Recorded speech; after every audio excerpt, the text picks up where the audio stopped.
I woke up to the sound of my cows mooing like they'd seen a ghost, and when I stepped onto the porch with my coffee, I almost dropped the mug.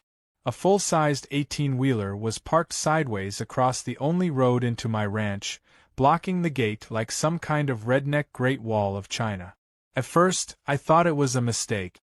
Then I saw the zip-tied sign on the grill that read, "Access suspended pending HOA review." That's when I knew. Karen had finally lost her damn mind. Life on my ranch was supposed to be the quiet kind of boring. 10 acres of peace and animals, just far enough from town that nobody could complain about the smell of manure or the sound of my rescue roosters practicing opera at 5 a.m. My days were spent fixing fences, helping local vets with livestock calls, and watching sunsets with my hound dog, Duke. For the record, I don't even live in the HOA. I bought this land years before that monstrosity of vinyl-sided suburbia popped up on the edge of my property. But lately, that little HOA has been leaking drama like a busted septic tank, and the new president? Let's just say she made Mussolini look like a babysitter. Karen, in all her glory, rolled into power last month after some shady board shakeup that made half the neighborhood furious and the other half terrified. Nobody actually voted for her. One day, she was organizing a bake sale. The next, she was waving a clipboard and barking about bylaws no one had ever heard of. Word was, she'd made it her mission to reclaim the community's boundaries, which was her fancy way of saying she wanted to control the access road that cuts through the side of my land that legally, by county deed, belongs to me. But facts and law never stood in the way of a full-blown power trip, especially not one with highlights, a fanny pack, and an army of frightened committee members. 3 days before the truck incident, I found a laminated notice of violation duct-taped to my mailbox. It accused me of unauthorized land expansion, excessive animal noise, and, my personal favorite, non-compliance with visual harmony standards. Now, I live on a ranch. My visual harmony includes muddy boots, rusty gates, and goats that scream like angry toddlers. But this wasn't about aesthetics. This was Karen trying to mark territory like a feral cat in a power suit. I ignored the notice. I figured she'd get bored once she realized I wasn't part of her jurisdiction. But instead, she escalated. First came the calls, unknown numbers that hung up after one ring. Then came the drone. Yes, a drone. One of those little flying snitches hovered over my property every afternoon like it was surveying for an airstrike. Duke barked at it like it owed him money. I grabbed my shotgun once just to wave it. Nothing threatening, but I haven't seen it since. I thought maybe, just maybe, that was the end of it. Then came the semi. It was massive. Rusty. Looked like it hadn't hauled anything since disco was popular. Whoever drove it had backed it in overnight and parked it diagonally across my driveway like a barricade. No license plate. No driver in sight. Just the sign and an oil leak the size of a kiddie pool under the cab. I walked up to it in disbelief, read the sign again, and laughed so hard I nearly choked. Pending HOA review? What were they reviewing? My right to exist? To drive on a road I've maintained with my own tractor for 15 years? I tried calling the number listed on the sign. Straight to voicemail. I texted Karen. No response. I even walked to the edge of the HOA development and knocked on her door. Her teenage son answered, looked terrified, and mumbled that his mom was in a meeting. Sure she was. Probably holding court with her loyal minions about the proper grass blade height for community flower bed. By noon, I had tractors idling, delivery trucks honking, and a vet tech stranded at the end of the road holding a crate of antibiotics for one of my sicker steers. The heat was rising. The cows were spooked, and my patience was officially out of stock. So I made a call. Ray, my old buddy from high school, now runs one of the biggest heavy-duty towing services in the county. He once pulled a school bus out of a frozen pond while eating a burrito. I explained the situation, and he didn't even hesitate. Blocking access to private land? That's a felony in some places. Be there in an hour. While I waited, I set up a lawn chair near the gate, cracked a cold soda, and watched the absurdity like it was a matinee. A couple of HOA residents drove by in golf carts, slowed down, stared at the truck, and quickly turned around like they didn't want to catch guilt by association. Duke lay beside me, tail thumping, sensing the energy in the air. Even he knew something big was coming. An hour later, Ray showed up with a rig that looked like it could drag a house uphill. He whistled low when he saw the truck. Well, somebody's got issues. He circled the semi, checked for registration or anything that'd make it a legal vehicle, and shrugged. No plate. No stickers. No ID. It's just a giant paperweight. Then he pulled out a pre-filled trespass notice, had me sign it, and radioed his driver. The winch groaned. The tires squealed. And slowly, gloriously, that 18-wheeler began to move.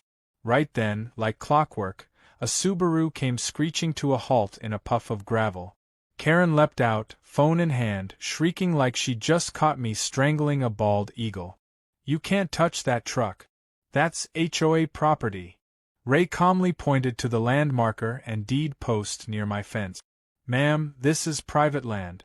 That truck was illegally parked and obstructing emergency access. We're well within our rights. But hey, you're welcome to pay the tow fee if you'd like. Karen's face turned the color of a ripe tomato. She started filming, stomping, yelling about lawsuits and community rights. I just sat back in my chair, raised my soda, and gave her a smile that said everything she didn't want to hear. The truck disappeared down the road. Karen sped off, probably to assemble a team of confused retirees and HOA rules printed in Comic Sans. I stood, stretched, and said to Duke, "Something tells me this ain't over." And I was right. What came next made the truck look like a birthday card. The morning after the truck was towed, I expected peace. Maybe a strongly worded email or two, but nothing out of the ordinary. Instead, I got a knock on the door at 6:45 a.m. sharp, just as I was pouring bacon grease into the dog dish. I opened it to find Karen standing there in a suit 2 sizes too tight, holding a clipboard like it was a weapon and flanked by 2 trembling HOA board members who looked like they'd been dragged from bed and threatened with expulsion from their weekly bunco night. She didn't wait for a hello. You have committed a grave violation of HOA protocols and have damaged community property. We are here to serve you with a formal warning before legal proceedings begin. I blinked, still in my slippers, trying to decide if I was awake or if the bacon fumes had induced a hallucination. Karen, I said slowly, what part of I'm not in your HOA do you still not understand? The road is on my deed. That truck was trespassing. I did you a favor getting it out of the way before someone backed into it. She puffed up like a bullfrog with something to prove. That truck was a temporary compliance enforcement measure. You had no authority to remove it. I almost laughed, but then I saw the trembling hands of the 2 men behind her. One of them, Jerry, I recognized from the local church fish fry. He gave me a subtle shrug, like even he didn't know how he ended up in this mess. The other guy looked like he hadn't had coffee and regretted every decision that led to this moment. Karen waved a piece of paper at me. You're officially on notice. And don't think you can intimidate us with your tractors and dogs and country lawyering. We will pursue damages. I took the paper, scanned it. It was a printout of the HOA's bylaws, highlighted in pink marker. Not a single clause mentioned my property, because again, my land predates their subdivision by over 20 years. I handed it back without saying a word, stepped inside, and returned holding my own folder. Inside was a copy of my deed, the county's access easement records, and a signed letter from the sheriff dated last year, confirming I wasn't under HOA jurisdiction. I handed it to Jerry, not Karen. Tell your board to read these before sending more trucks.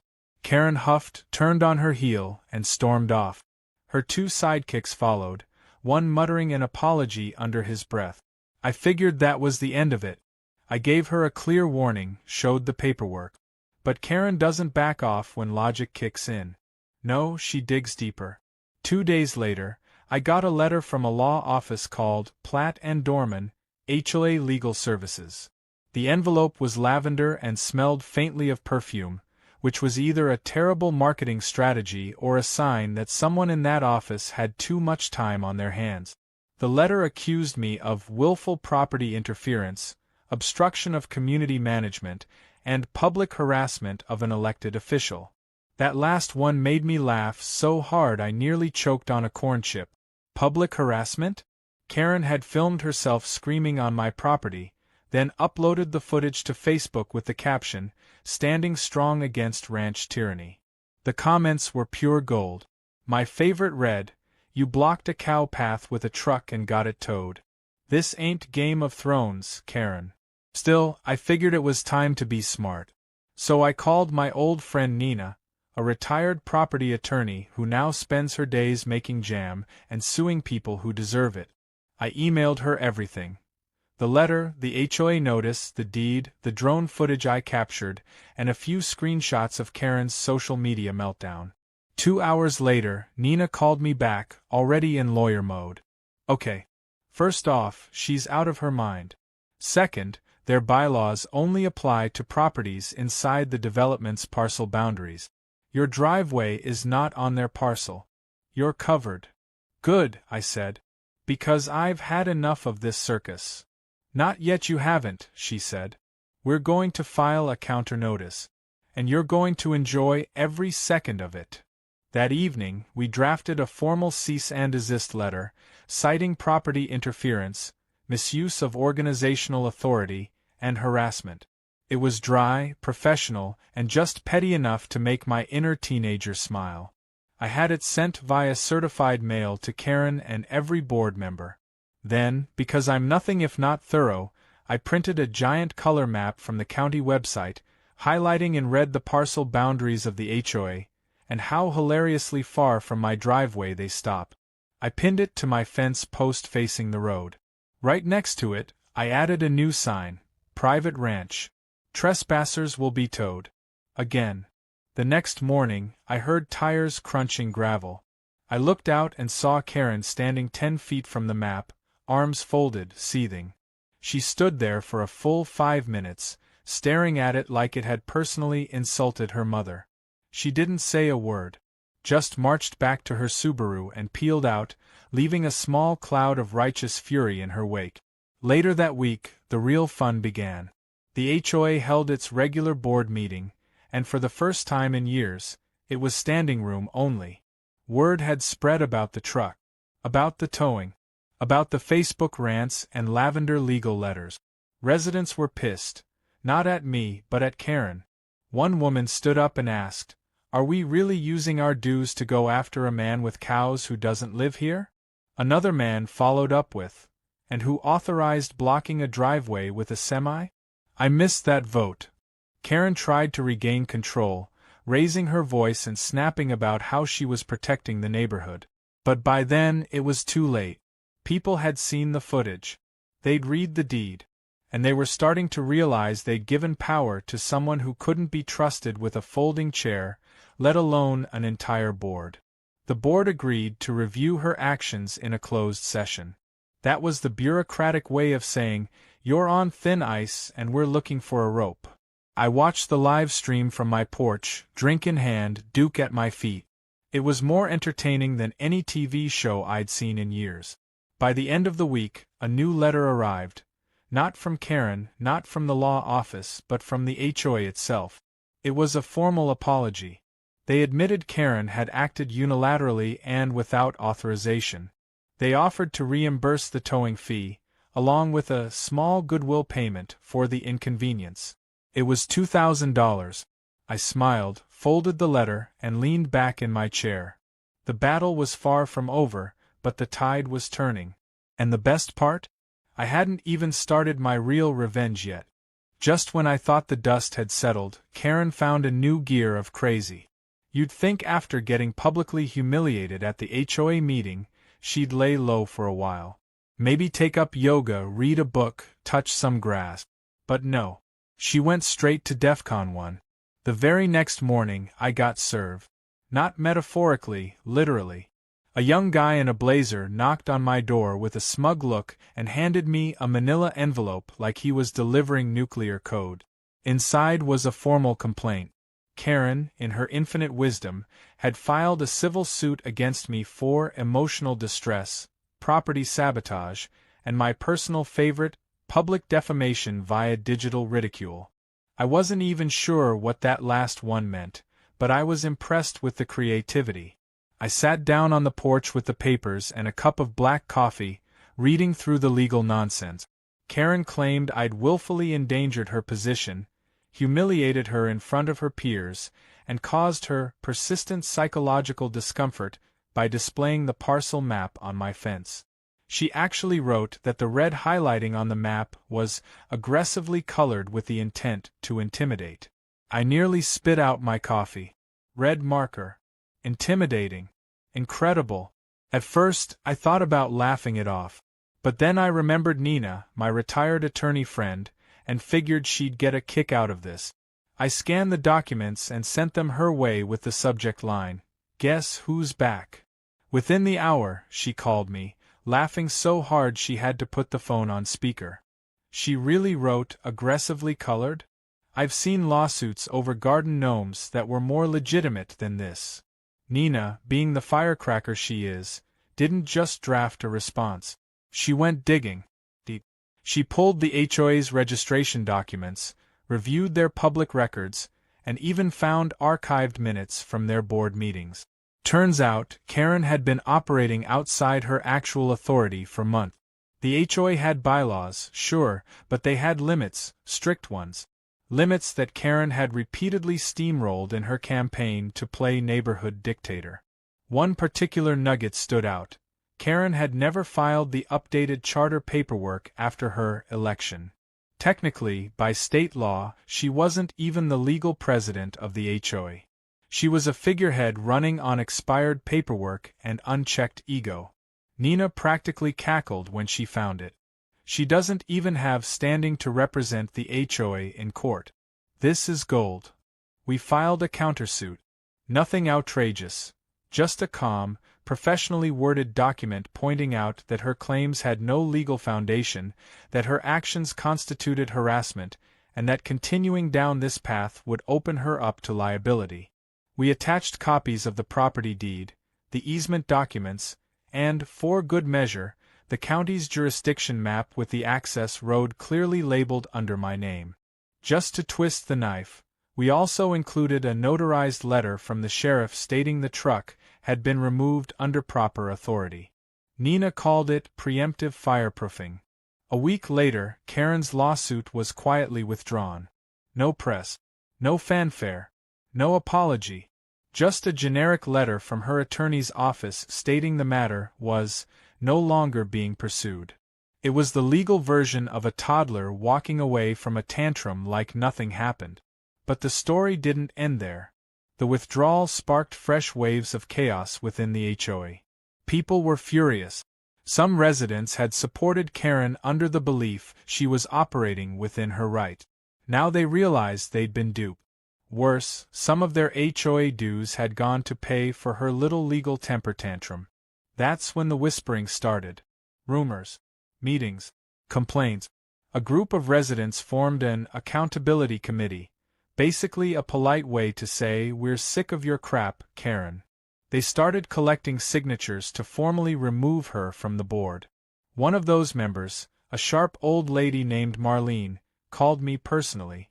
She apologized on behalf of the community and asked if I'd be willing to show up at the next board meeting and clarify the facts in front of everyone. I agreed, mostly because I wanted to see how deep the cracks had gone. The meeting was held in the HOA clubhouse, a beige building that looked like a dentist's office had given up on life. The room was packed. Folding chairs, standing room, even a couple folks watching through the windows outside. Karen sat at the head table, stiff as a corpse, flanked by her usual nervous allies who were now avoiding eye contact like it was radioactive. Marlene opened the meeting and immediately handed the floor to me. I kept it simple. I told the story, just the facts, no embellishments, no flair. The timeline, the trespassing, the truck. the map, the lawsuit, the deed. When I finished, I handed out copies of the parcel maps and the sheriff's letter. The room was dead silent for a moment. Then someone laughed. Then someone clapped. Then it spread like wildfire. Not applause for me, really, more like the collective release of tension from people who had spent months under Karen's rule. The floodgates opened. Residents started asking Karen questions she couldn't dodge. Why didn't she file the updated charter? Why didn't she get board approval for the truck? Why did she think it was okay to use HOA money for personal legal battles? Karen tried to defend herself, of course. She cited urgent action, protecting the community, and even blamed incomplete GPS data for misreading the property boundaries. But it didn't work. The board called a vote right then and there to remove her as acting president, and it passed with near unanimous support. The only 2 votes in her favor were from the guys who looked like they just wanted to go home. Karen stood up, trembling with rage, and stormed out of the room. A folding chair caught her purse strap on the way out, and she dragged it halfway to the door before it finally popped off and clattered across the tile. No one said a word. After the meeting, a few of the residents came over and shook my hand. They talked about putting up a better gate on their side of the property. Some even joked about adding a statue of a tow truck in honor of the Great Blockade incident. I smiled, but in the back of my mind I was already thinking about my next move. Because even with Karen gone from the board, her little empire had left a stain. She might not be in charge anymore, but she still lived right on the edge of my land. And if this whole saga had taught me anything, it was that a lesson isn't fully learned until it leaves a permanent mark. The truth was, I had been playing defense this whole time. Responding. Reacting. Letting Karen bring the chaos. But now, with the law on my side, the public on my side, and the HOA board officially eating crow, I figured it was time to flip the script. Time to go on offense. If Karen thought losing her title meant I'd forget everything she put me through, she underestimated just how stubborn a man can get when pushed past his limit. I had been patient, polite, even reasonable through most of her insanity, but now that the community had finally stripped her of her little HOA crown, I had no reason to keep playing nice. It was time for a little well-earned payback. Not the kind that lands you in court, but the kind that people talk about at barbecues for years to come.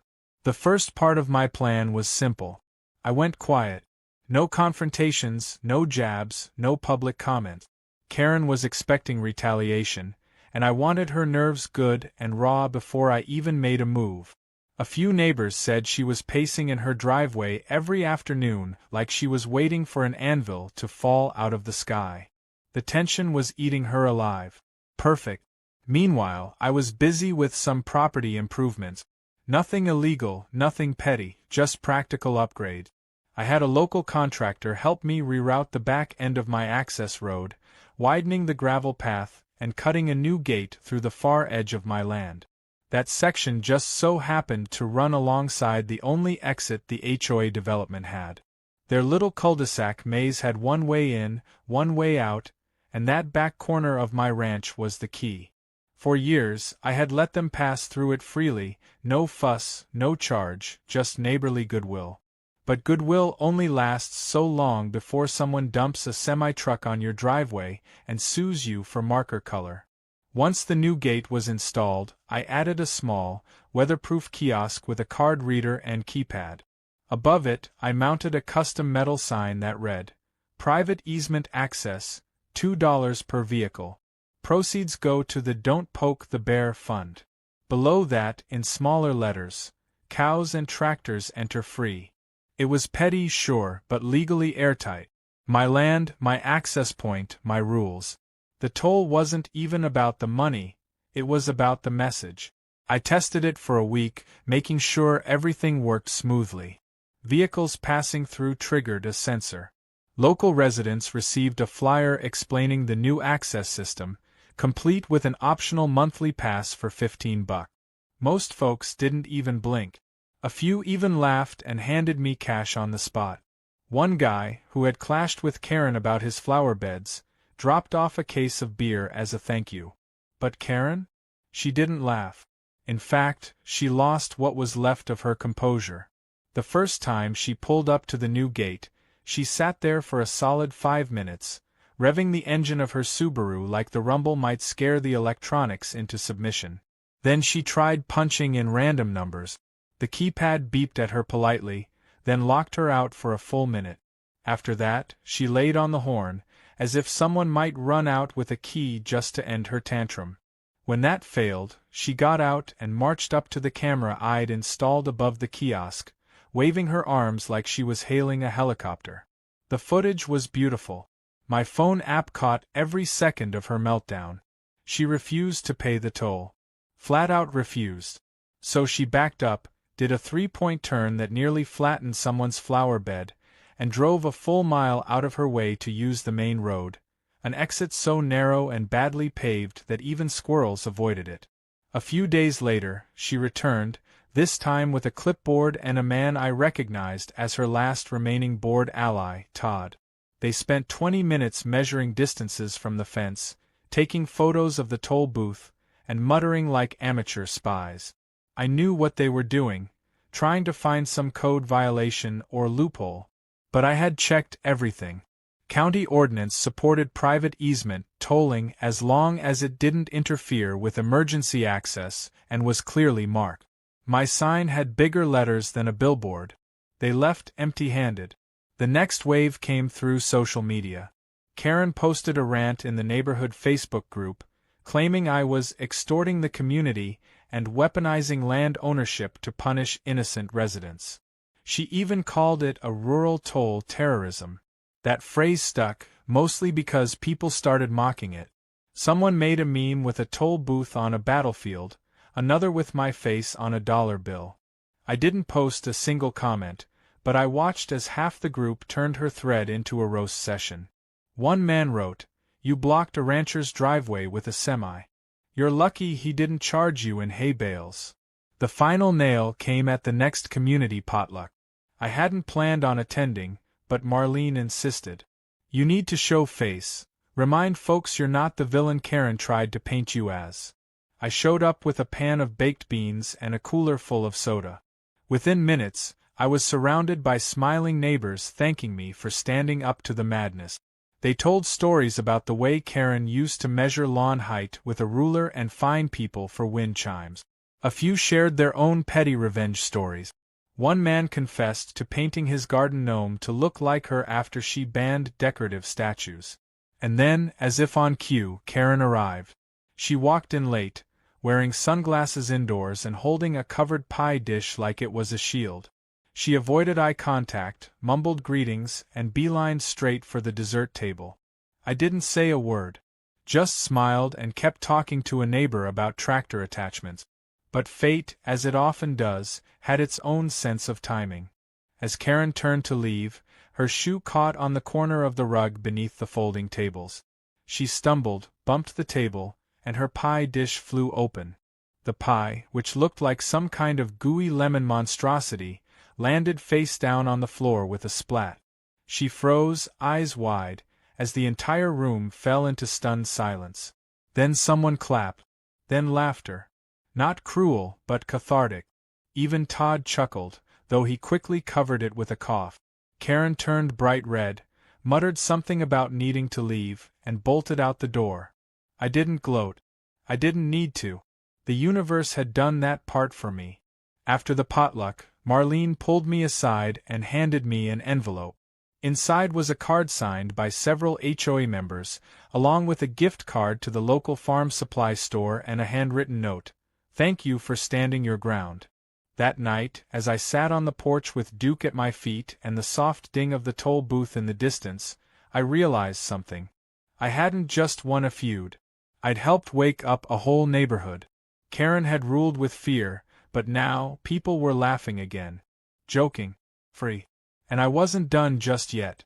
Spring rolled in with warm mornings and the kind of quiet that had a way of settling into your bone. For the first time in a long while, I wasn't waking up with my jaw clenched, wondering what kind of nonsense Karen was going to pull next. The cows were content, the chickens were laying like clockwork, and Duke had rediscovered his passion for chasing shadows in the field. The toll gate clicked open and shut now and then with the soft mechanical sound of satisfied justice. I didn't check it constantly, didn't have to. Every ding was just a quiet little reminder that I had turned chaos into order on my own terms. A month after the potluck, the HOA sent me an official letter, neatly typed and signed by their interim president. It apologized for prior overreaches, and included a formal waiver stating they would no longer make any claims regarding the shared road or my property access. It even offered to reimburse me for the costs of the toll booth installation, which I politely declined. I wasn't interested in their money. I had more satisfaction in knowing they'd been forced to eat their words. Besides, the tolls were paying for themselves. At last count, the gate had collected nearly $1,000, which I donated to the local animal shelter under the name, the Karen Fund. Word spread quickly about the donation, and I got a thank you letter from the shelter director with a photo of a three-legged dog named Hank wearing a cowboy hat. They framed the photo in the shelter lobby with a note that read, "Donated by the man who told an entire HOA into submission." I couldn't help but laugh. Hank looked proud. But just when I thought Karen had finally vanished into the shadows, a moving truck showed up outside her house. I watched from my porch, sipping my morning coffee, as men in uniforms hauled boxes, furniture, and what looked like a 6-foot fake palm tree out of her garage. Karen stood on the curb, arms folded, barking orders like she was managing a military operation. But there was no fire in her anymore. Her shoulders sagged. Her hair was frizzed. Even her ever-present clipboard was missing. She looked like a queen without a crown, just another person trying to escape the wreckage of their own decisions. One of the new neighbors from the HOA walked up to my fence later that day, a middle-aged guy in denim overalls with a handlebar mustache that looked like it could win its own state fair ribbon. He introduced himself as Dale and said he'd just bought Karen's place. Said the HOA was a lot quieter now and thanked me for smoothing the road, literally and figuratively. We talked for a while, about tractors, dogs, and the best way to keep squirrels out of a bird feeder, and I found myself liking him almost immediately. He had the kind of calm demeanor that didn't need a clipboard to prove anything. Later that week, Dale showed up again, this time with a 6-pack of root beer and a question. He wanted to host a little get-together at the clubhouse. Something informal, no drama, just good food and friendly conversation. He asked if I'd come, maybe even bring Duke, who was quickly becoming something of a local celebrity. I agreed, and he handed me a flyer with a hand-drawn cartoon of a toll booth wearing sunglasses. I'd never been immortalized in doodle form before, but it felt oddly satisfying. The night of the get-together was breezy and warm, the kind of evening that makes you forget you were ever mad at the world.